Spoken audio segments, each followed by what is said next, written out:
¿Estáis preparados? Amén.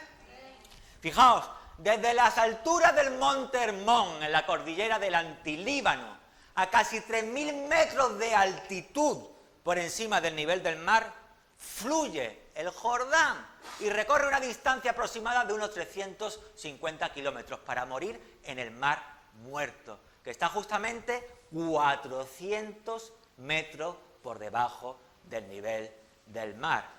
Es normal que este río sea conocido como el Jordán, como Jardén, el que desciende, porque desde que nace no hace otra cosa sino que bajar, descender desde las montañas nevadas hasta lo que se conoce como la parte más baja de toda la tierra, el Mar Muerto. Pero la curiosidad del Mar Muerto es la siguiente, y es que realmente es una frontera natural. ¿Es una qué? Es decir, el Jordán marcaba un límite entre lo que era el desierto y la tierra prometida, aquella tierra de la que fluía leche y miel. Y cuanto más el pueblo de Israel se acercaba a dicha frontera, más acontecimientos comenzaban a pasar en la vida de su pueblo. Y todos estos acontecimientos son los que hoy vamos a intentar extraer la enseñanza espiritual que se encierra en este pasaje que hemos leído. ¿Estáis preparados? ¿Seguro? ¿Amén? Fijaos, primera cuestión, fijaos. Hay una serie de cuestiones que suceden en este pasaje que nos señalan que estamos en la entrada de un nuevo tiempo para Israel. Es decir, en lo que va a ser un nuevo periodo, un periodo de cambio. Lo primero que sucede es lo siguiente, son las palabras que Dios le dedica a Josué, en Josué 1.2. En Josué 1.2 Dios le dice a Josué, mi siervo Moisés ha muerto. Mi siervo Moisés ha muerto. Ahora pues levántate y pasa el Jordán. Es decir, la primera cuestión que nos señala que se va a producir un cambio importante en Israel es que el líder, aquel que lo había liderado en el desierto por 40 años, había muerto. Había muerto. Y lo curioso es lo siguiente, que el papel de aquel líder había sido extraordinariamente importante para el pueblo de Israel. La propia Escritura nos lo dice. En Deuteronomio 34:10 nos dice, nunca jamás se levantó nuevamente un profeta en Israel como Moisés. Un hombre que había hablado con Dios cara a cara. Un hombre que había hecho prodigios y señales siendo enviado por Dios. Pero ese gran profeta de Dios no entra en la tierra prometida. No pisa la tierra prometida. No pisa la tierra de las promesas. La tierra que había sido prometida a sus padres, Abraham, Isaac y Jacob. La ve como a la distancia. Como a lo lejos, deseándola. Pero no es él el que iba a liderar al pueblo para que tomara aquella tierra.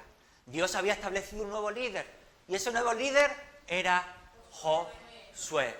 Pero fijaos, no es la única cuestión importante de Melsa que nos señala que algo importante va a suceder. Que un cambio importante en Israel está próximo a suceder. Sino que fijaos, hemos dicho que Moisés efectivamente había sido el líder del pueblo de Israel. Pero no era quien había guiado al pueblo de Israel por el desierto.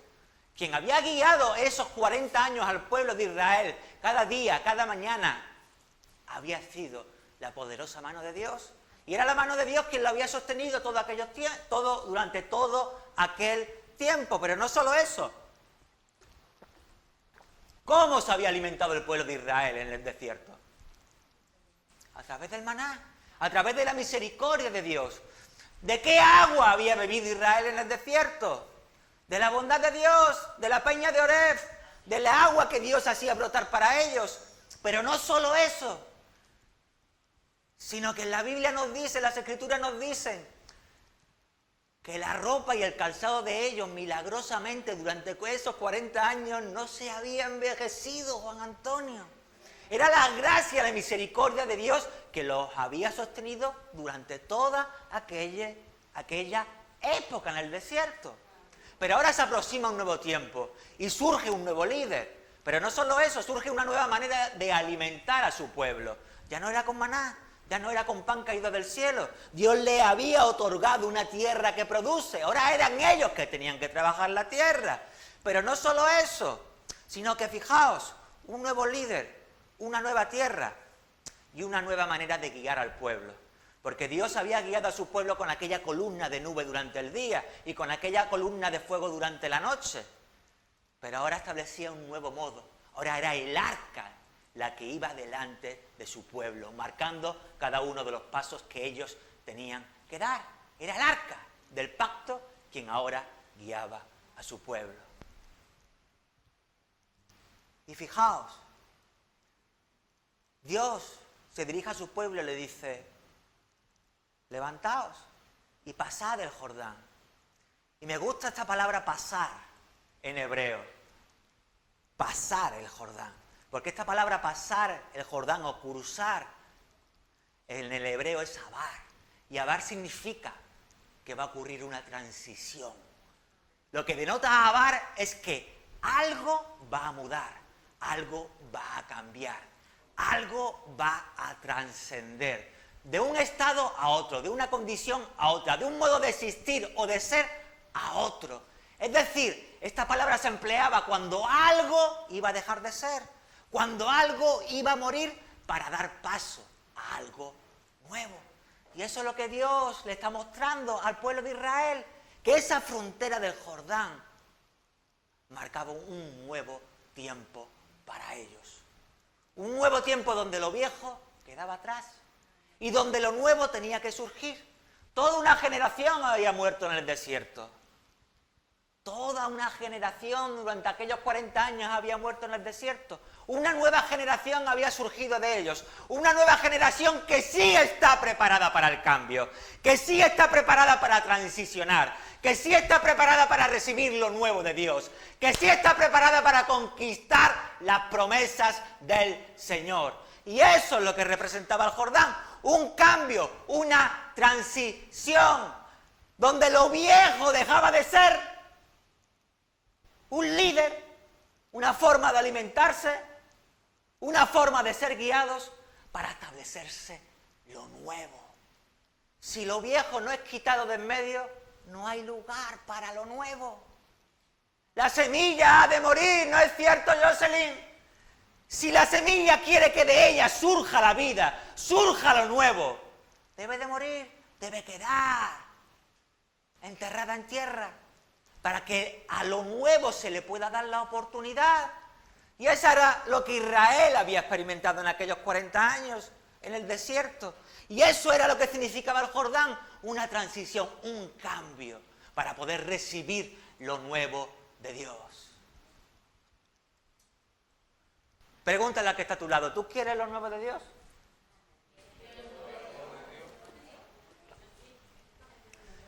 ¿Tú quieres cruzar a esa tierra de la promesa? Pregúntaselo.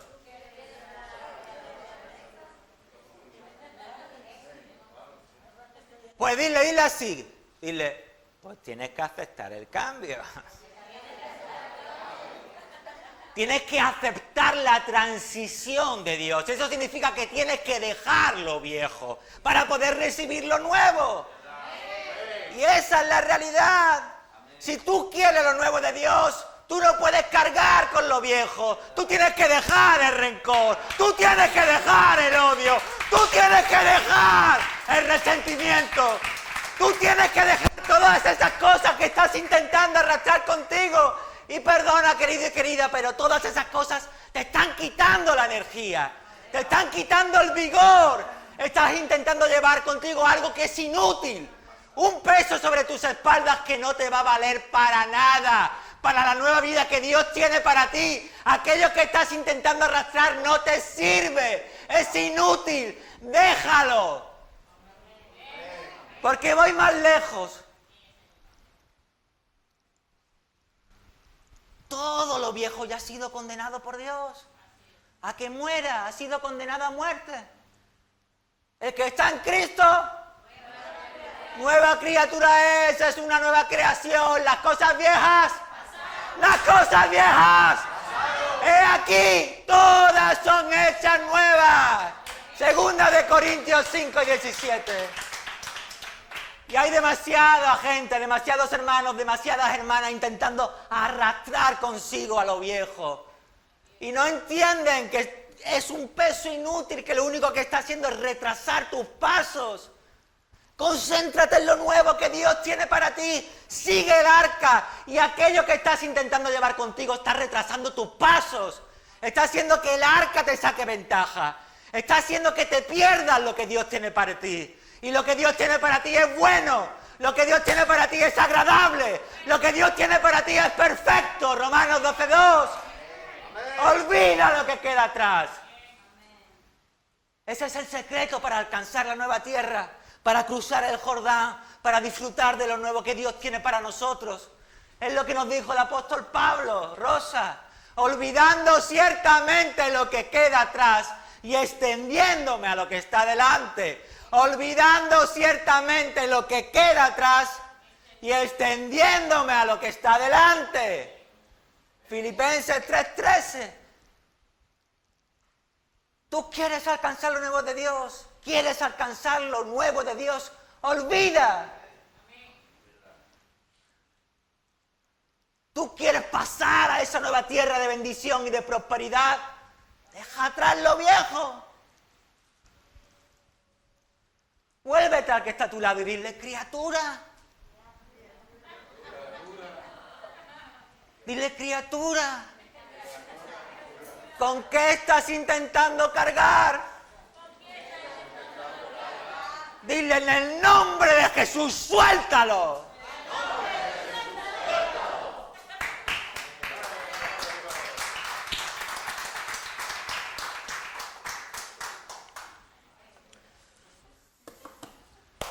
Eso es lo que significa el paso del Jordán. Es un paso, es un cruce donde lo viejo queda atrás y aquí todas las cosas son hechas nuevas. Y si tú quieres lo nuevo de Dios, oh amigo, amiga, suelta lo viejo. Estás llevando sobre tus espaldas una mochila cargada de piedras pesadas, piedras que no tienen ningún sentido que cargues contigo. Eso no te va a valer para nada, es algo inútil. Tú le das valor, ¿por qué? ¿Sabes por qué le das valor, Demelsa? Porque son tantos los años que has cargado con ellos que ahora te da lástima soltarlos. Claro, ahora piensa, wow, si lo suelto soy una inútil o soy un inútil. Porque me he pasado años cargando con ellos, forzándome para llevarlo conmigo. Ahora lo suelto, voy a quedar como ridículo. Mejor es pasar el ridículo que seguir cargando con ellos, que seguir llevándolo contigo.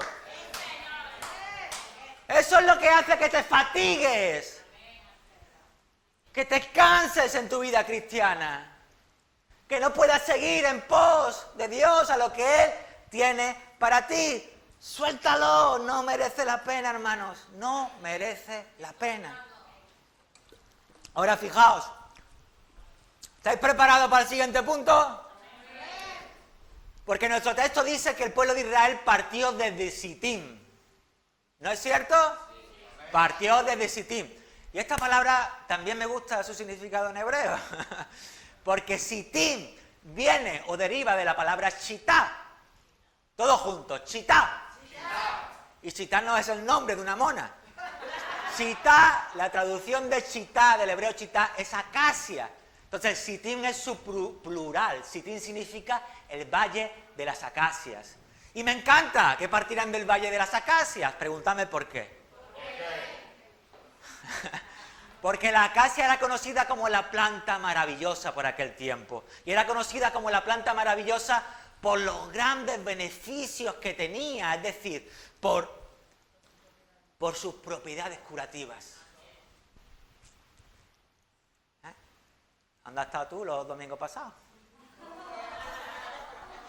Por sus propiedades curativas. Fijaos, en primer lugar, la acacia era considerada como una planta, ¿de acuerdo?, antibiótica, es decir, que ayudaba contra ciertas infecciones, por ejemplo, de la piel y de los ojos. Pero no solo eso, también tenía propiedades que ayudaban a bajar el colesterol. El colesterol, la hipertensión y las enfermedades cardiovasculares, es decir, las enfermedades del corazón. Pero no solo eso, sino que la acacia ayudaba a nuestro organismo a que soltara, eliminara todas las toxinas, todo aquello que lo contamina. Y la forma de tomar la acacia era muy fácil, se tomaban sus hojas y se elaboraba una especie de té. Pero también De sus pétalos se extraía una especie de aceite, un aceite aromático que tenía también propiedades calmantes y relajantes, con las cuales se hacía masaje. O se diluía con agua para darse baños aromáticos, porque además tenía propiedades, como hoy en día en los geles hidroalcohólicos, es decir, mataba los gérmenes de la piel. No es de extrañar que fuera conocida como la planta maravillosa, ¿no es cierto? Ahora fijaos, Sittim, espiritualmente hablando, es aquel lugar donde Dios empieza a trabajar con nosotros, con nuestra salud espiritual. ¿Qué es lo que hace? Exactamente lo mismo que la acacia. Primeramente trata la infección de nuestros ojos, para que podamos ver con claridad, para que podamos diferenciar que nuestros pasos no nos guiaban por un buen camino, eran contrarios a la voluntad de Dios. Pero no solo eso, sino que también trata nuestro corazón, trata con todo aquello que había en nuestro corazón que nos provocaba hipertensión, que estuviéramos más inquietos de la cuenta, todo aquello que nos afanaba, que nos inquietaba, todo aquello que nos mantenía en un estado de nerviosismo, para devolvernos una paz, para que nuestro corazón lata realmente, para quitarle de nuestro corazón todo aquello que nos provocaba enfermedad. Pero no solo eso, sino que la acacia, como hemos dicho, también tiene propiedades para limpiarnos. Y así es lo que Dios hizo con nosotros. Nos limpió, nos purificó, nos perfumó. ¿Para qué? Para que todo aquello que en nuestra vida era inmundicia, todo aquello que nos avergonzaba, para que nuestro pasado fuera desprendido de nosotros y pudiera quedar atrás. Todo eso es lo que Dios hizo en ese lugar espiritual conocido como Sittim. Y no solo eso, en carne, sino que también en ese lugar purificó nuestras mentes, eliminando todo lo tóxico que había en ellas, todo ese odio, todo ese rencor, para quitarlo de nuestras mentes y darnos esa paz que tanto anhelábamos. Y ese es el primer lugar espiritual donde Dios empieza a tratar con nosotros, reina. Sittim, el valle de las acacias. Pero tengo algo que deciros y algo muy importante. ¿Estáis escuchando? Sittim no es el lugar de destino, querido. Sittim es el lugar de partida. Es donde tú tienes que partir. Dios no quiere que tú permanezcas en Sittim. Sittim es el lugar donde Él comienza a tratar tu vida, pero no para que te quedes allí. Porque hay un peligro con el tema de las acacias. Y es el siguiente, que las hojas y los pétalos son beneficiosos, pero la semilla y la corteza son tóxicas. Y si tú te quedas más tiempo de la cuenta en Sittim, querido y querida, al final tu salud volverá a tornarse en enfermedad. Tú tienes que salir de Sittim en cuanto tengas oportunidad. Tú tienes que salir de Sittim en cuanto veas el arca partir delante tuya. Porque tú tienes que seguir el arca. Porque queréis descubrir algo increíble. ¿Sabéis que era también de madera de acacia? ¿De madera de Sittim? El arca de la alianza. Ahí está tu salud. Ahí está tu sanidad, en seguir el arca, no en permanecerte quieto, en seguir detrás del Señor. Él es tu sanidad, Él es el que te lleva a mejores tierras, a tierras de bendición, de prosperidad, de paz. Sigue el arca, deja Sittim. Amén. Amén. Dile a que está a tu lado, ya es hora de dejar Sittim. Dile, sigue el arca. Amén.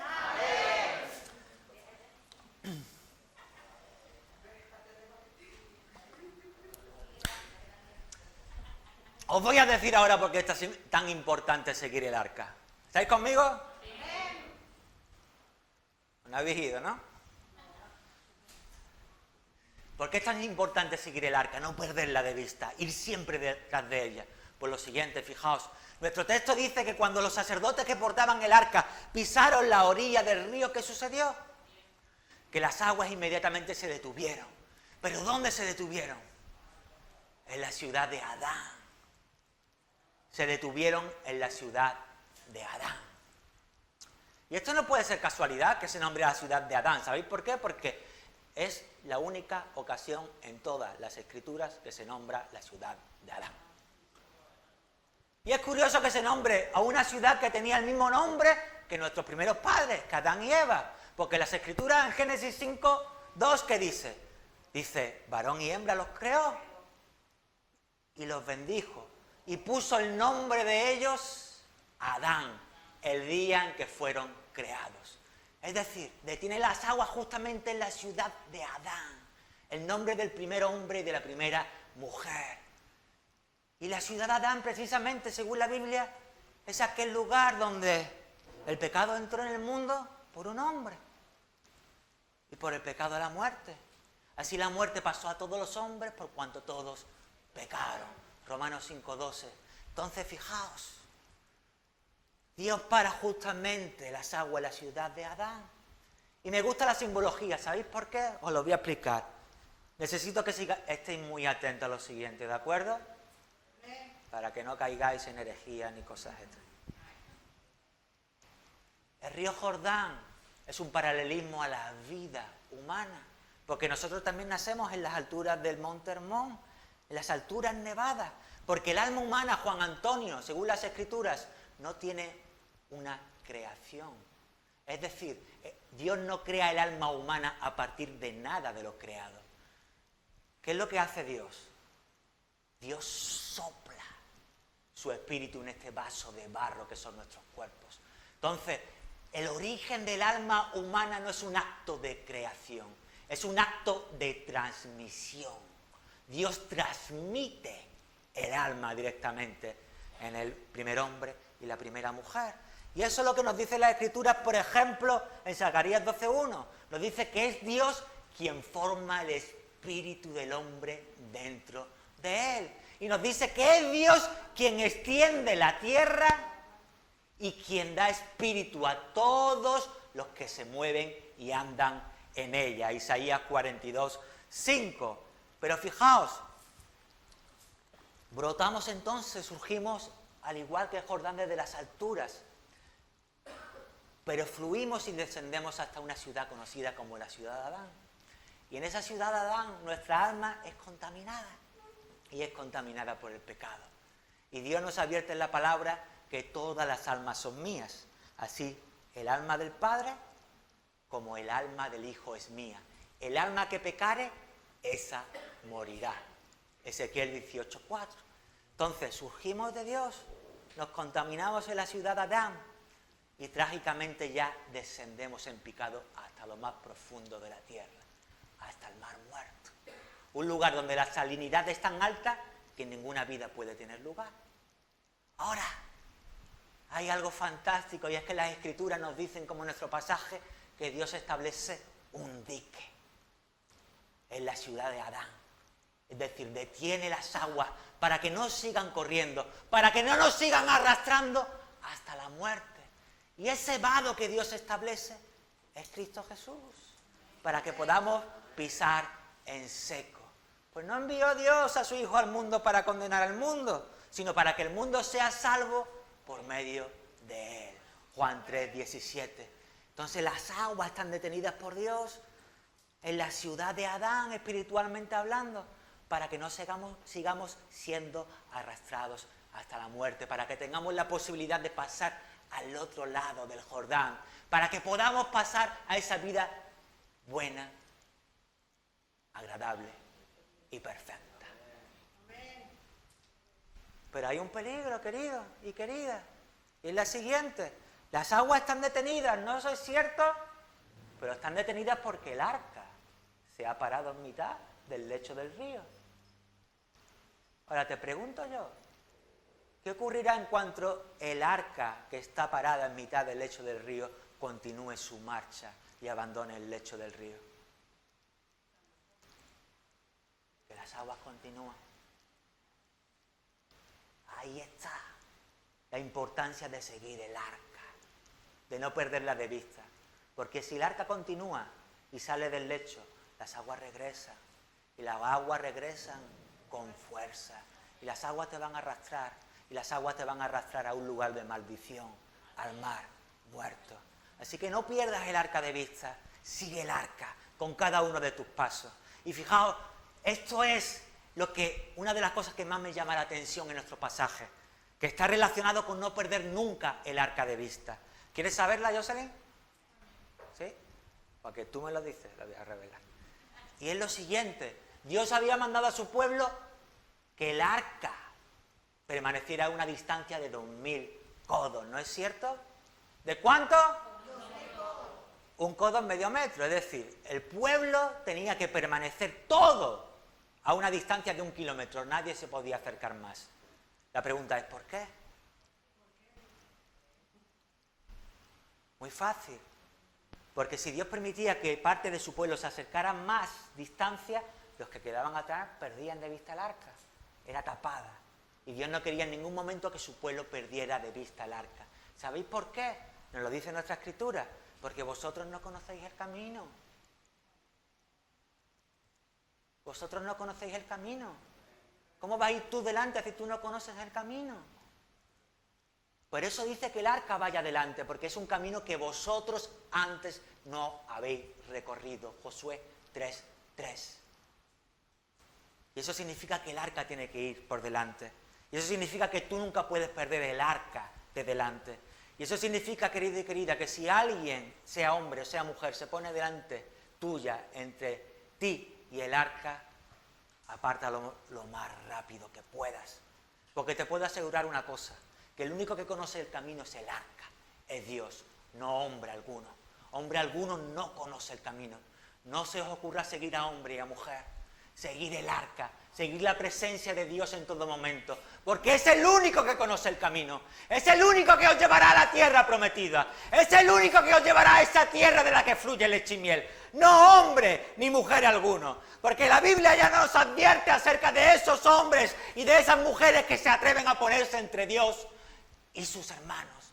Y es lo siguiente, ¿guiará el ciego a otro ciego? Si el ciego guiara al ciego, ambos caerán en el hoyo. Si queréis ser conducidos, no os dejéis engañar. No os dejéis engañar. Siempre el arca adelante. No hombre, no mujer, no pongáis carne. Porque fijaos lo que os dice la palabra. Maldito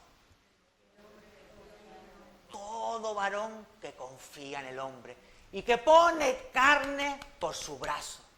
Ese será como la retama. Será como una planta seca en el desierto, que habitará en lugares desolados y deshabitados, que nunca sabrá cuándo le viene el bien.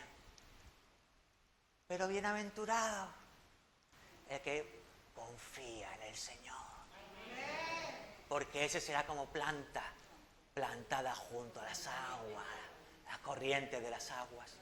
Y cuando venga el día de verano, el día de sol, su hoja nunca se secará y siempre dará su fruto. El arca siempre delante, no hombre, no mujer, no carne. Ahora la pregunta interesante es, y con esto termino, ¿seguís con ánimo? Ahora viene una parte un poco fuerte. ¿Estáis preparados? ¿Cómo ponemos el arca delante de nosotros?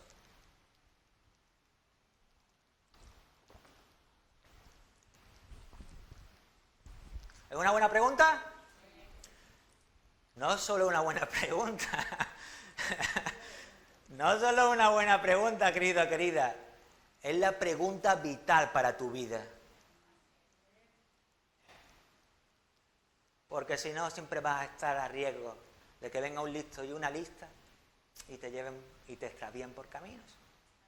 ¿Cómo saber que siempre el arca va delante nuestra? Muy fácil. El pueblo de Israel tenía un líder, que era Josué, amén. Y tenía un arca, que era el arca del pacto, amén. Vosotros también tenéis un líder y tenéis un arca. Porque fijaos, Josué al fin y al cabo era ese hombre, ese profeta, a través del cual Dios hablaba a su pueblo, ¿no es cierto? Pero vosotros tenéis algo mucho mejor, porque el libro de Hebreos dice lo siguiente, que muchas veces y de muchas maneras distintas habló Dios a su pueblo a través de los profetas. Pero ahora a vosotros os ha hablado a través del Hijo, a quien constituyó heredero de todo, a través de quien hizo el universo, aquel que es la misma gloria de Dios y la misma imagen suya. Hebreos 1:1. Vosotros no tenéis un profeta, vosotros no tenéis un hombre de carne y hueso, vosotros tenéis la palabra de Dios hecha carne, ¿entendéis? Es la misma palabra de Dios hecha carne. Mateo 17 nos encontramos con el monte de la transfiguración. Y yo creo que hay mucha gente que todavía no entiende cuál es el mensaje del monte de la transfiguración. Y allí está Juan, está Pedro y está Jacobo. ¿Ok? Y resulta que Jesús sube a un alto monte y se transfigura. ¿Transfigura qué significa? Cambia. Y al cambiar dice que su rostro se iluminó como el sol y sus vestiduras se hicieron blancas. Y aparecieron con él otros 2 hombres. Y esos 2 hombres eran Moisés y Elías. Y hablaba con ellos. Y Pedro, que no se callaba, Pedrito era, madre mía. Le dijo, Señor, hagamos una enraimada, una tienda, para que puedas morar tú y pueda estar Elías y pueda estar Moisés. Y Moisés y Elías eran precisamente los líderes por antonomasia de Israel, es decir, eran lo que representaba la ley y los profetas. Nosotros lo llamamos Antiguo Testamento, pero ellos no lo llamaban Antiguo Testamento, ellos lo llamaban la ley y los profetas. ¿Quién era aquel que representaba la ley? Moisés. ¿Quién era aquel que representaba a los profetas? Elías. Moisés y Elías. Y cuando Pedro le dice eso, se escucha de repente una voz del cielo. Antes de que termine de hablar, le dice, este es mi Hijo amado, a quien yo escogí. A él oí. A él oí. Se acabó los hombres. Se acabó Moisés y Elías. Este es ahora quien yo he puesto. A él es a quien tenéis que oír. A él es a quien tenéis que escuchar. Él es el que ahora os lidera. La palabra que tenéis que seguir. No palabras de hombre. No palabras de carne y hueso. A Cristo Jesús. A él tenéis que seguir. Porque escuchadme bien una cosa que os voy a decir. Dios tenía a Josué. Y Josué comenzó su ministerio en el Jordán. ¿No es cierto? Ay, pero yo me sé de otro Josué que también empezó su ministerio en el Jordán. Mientras se abrían los cielos y mientras bajaba el Espíritu Santo en forma de paloma y se posaba sobre él y mientras una voz del cielo decía, este es mi Hijo amado en quien tengo complacencia. Y ese Josué es Jesús, queridos, porque Jesús no es más que la latinización del nombre griego Jesús. Y Jesús no es más que la transliteración del nombre arameo Joshua. Y Joshua viene del nombre hebreo Joshua, que es el nombre corto de Yehoshua, que nosotros traducimos por Josué. Así que Josué y Jesús son el mismo nombre. Jesús es vuestro Josué, es vuestro líder, es a quien vosotros tenéis que seguir, no a nadie más. Y ahora me diréis vosotros, ¿y cómo se hace hoy patente Jesús en nuestras vidas? Pregúntamelo, Juan Antonio. Ahí. A través del arca. El arca sigue existiendo. Porque el arca, ¿qué era, Juan Antonio? El arca era un cofre de madera de acacia cubierta de oro que tenía 3 componentes en su interior. La vara que reverdeció de Aarón, un bote de maná y las tablas de la ley. Todo eso está representado por la palabra de Dios. Porque la vara que reverdeció de Aarón es la palabra de Dios purificándonos, santificándonos para que podamos ejercer nuestro sacerdocio. Y el maná es la palabra de Dios, no solo de pan vivirá el hombre, sino de toda palabra que sale de la boca de Dios. Y él las tablas de la ley, porque a través de la palabra es como vemos que es aquello que produce malvisión y bendición en nuestras vidas, que es aquello que debe de regirnos. Así que la vara que reverdeció de Aarón, el bote de maná y las tablas de la ley son la palabra de Dios. Pero no era lo único que había en el arca, porque el arca estaba tapada por una tapa que se llamaba el propiciatorio, y ahí era donde estaba la cabod del Señor, es decir, donde se hacía presente, visible la presencia de Dios con su pueblo, donde residía Shekinah en hebreo, la presencia de Dios. Y esos dos elementos son exactamente lo que tenemos hoy en día. Tenemos la palabra, pero tenemos el Espíritu Santo. Tenemos la palabra y tenemos el Espíritu Santo. Y escúchame lo que voy a decir ahora, con esto voy a terminar, ¿vale? La palabra de Dios declara lo siguiente, que nosotros no andamos conforme a la carne.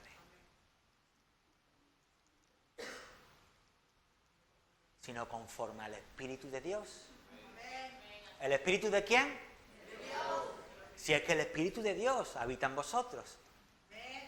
Y si alguien o alguno de vosotros no tiene el Espíritu de Cristo, ¿el Espíritu de quién? De Cristo. No es de Él. Espíritu de Dios, Espíritu de Cristo, Romanos 8, 9. Nosotros tenemos la palabra para guiarnos, pero tenemos también la voz del Espíritu. Y no podemos desechar ni una ni la otra. Nos tiene que guiar el arca completa. Y el arca completa es tanto la palabra como el Espíritu. Porque no voy a poder ni siquiera discernir lo que dice la palabra sin el Espíritu Santo. Y no voy a poder distinguir la voz del Espíritu Santo sin antes haber escuchado la voz de Dios en su palabra. Están unidas. Los que son guiados por el Espíritu Santo, estos son hijos de Dios. Y hay quienes cometen el error de quedarse solo con la palabra y desechan el Espíritu.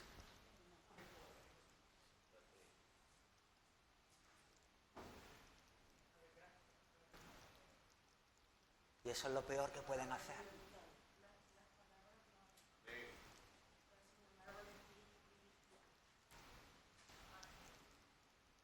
Tenéis que aprender a escuchar la voz de Dios. Pero hay un riesgo, que si tú no lees primero ese libro que tienes en la mano,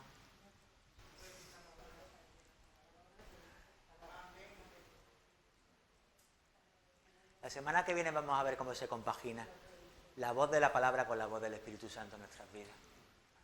Pero hoy quiero dejaros con esto último. Jesús es el buen pastor. Porque el buen pastor da su vida por las ovejas. Pero no solo eso. El buen pastor es aquel que habla a sus ovejas. Y las ovejas oyen su voz, Juan 10. Sus ovejas oyen su voz. Sus ovejas oyen su voz. Y Él las llama por su nombre. Él las llama por su nombre. Él las llama por su nombre. Y Él las saca. Y una vez que ha sacado a las que son sus ovejas le siguen. Y Él, dice Juan 10, va delante de ellas. Y ellas le siguen porque conocen su voz.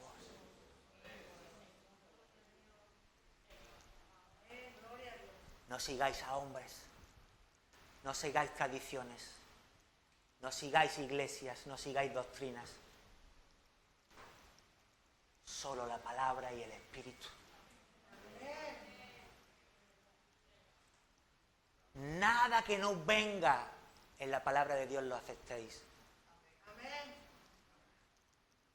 Y que sea confirmado en el Espíritu Santo en cada uno de vosotros. Esa es la verdadera vida. Es la vida que siempre anhelamos, Juan Antonio. El poder escuchar la voz de Dios. Y el saber que Él siempre va delante nuestra. Y que Él siempre va guiándonos. Y que Él siempre nos conduce. Porque su voz siempre nos va a conducir junto a aguas de reposo, a lugares de delicados pastos. Allí donde nos guía su voz. ¿Quién quiere seguir la voz de Dios? Que levante su mano. ¿Quién quiere seguir el arca del pacto? Que levante su mano. ¿Quién quiere que Dios vaya siempre delante de sus batallas? Que levante su mano. No permitáis que ningún hombre se cruce en medio, ni ninguna mujer, ninguna doctrina, ninguna tradición, ninguna costumbre. Solo la palabra de Dios, solo el Espíritu Santo. Ahí no hay confusión, ahí tendréis la seguridad de que no caeréis en ningún hoyo. Amén. Vamos a ponernos de pie, hermanos.